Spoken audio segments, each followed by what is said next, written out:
I think it's very difficult to get really excited about Starmer's EU reset. I think the concept of an EU reset is really good. I think an EU UK rapprochement, or indeed a UK rejoin with the EU, would be tremendous.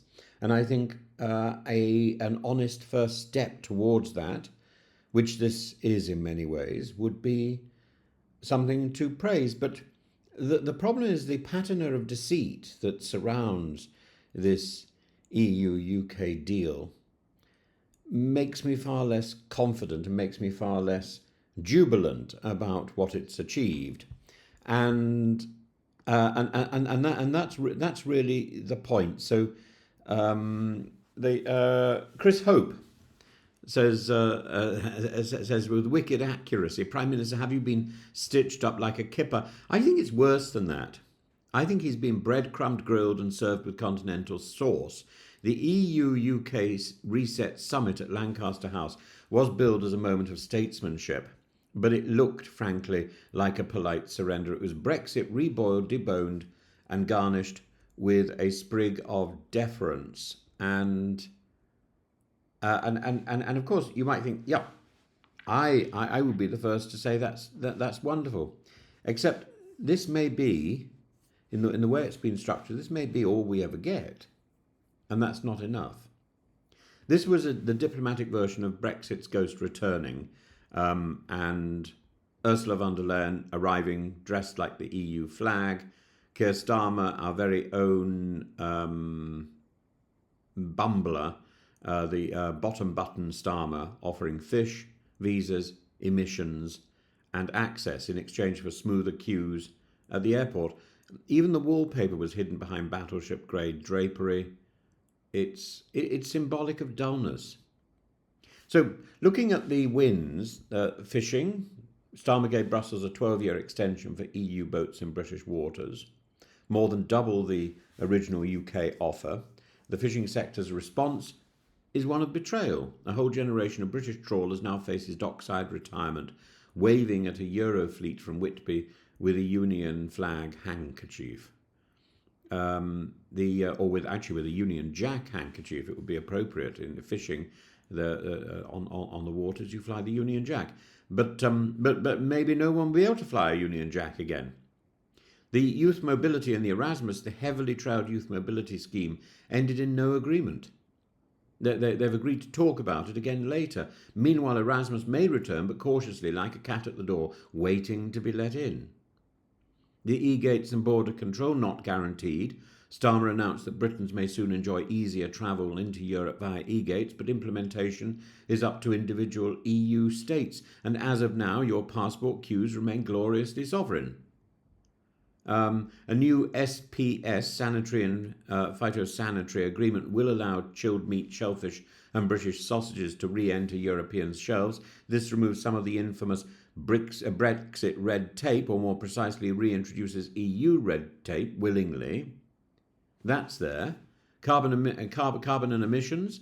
Britain has accepted dynamic alignment with EU environmental rules to avoid carbon taxes. It saves money, yes, but it also cements the UK as a rule taker without a seat at the rule-making table. And security and defence, Starmer's team has opened the door to future British involvement in the EU's new €150 billion rearmament fund. We may even pay into it, and Britain will also pursue access to EU crime and migration databases, including face recognition tech, but that isn't agreed yet.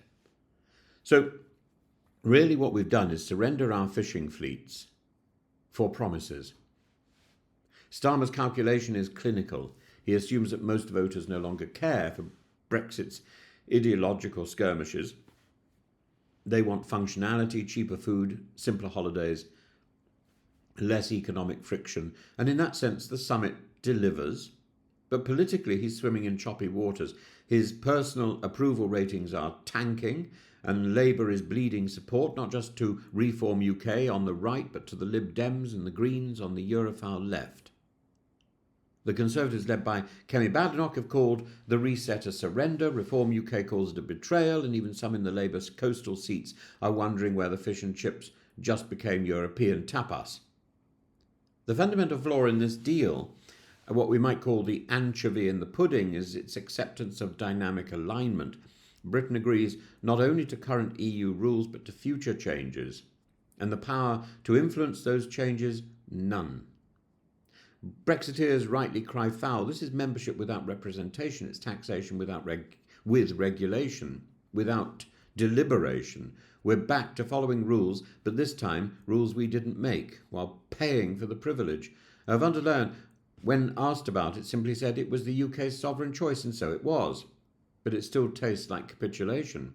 A common market without a common vote, a shared regime without a shared say. Lancaster House 2025 may not go down in history as Versailles, but it will be remembered as the moment Brexit stopped being about rupture and became patchwork. Keir Starmer says Britain is back on the world stage, perhaps, but we've returned with a jester's hat in one hand and a customs declaration in the other. There's no full rejoining, not yet, but the barriers are shifting, the customs are aligning, and the fish, well, they're swimming back to France. This deal is not a disaster, but neither is its sovereignty. It's a holding position, and that holding position could be in place for months, years, decades to come.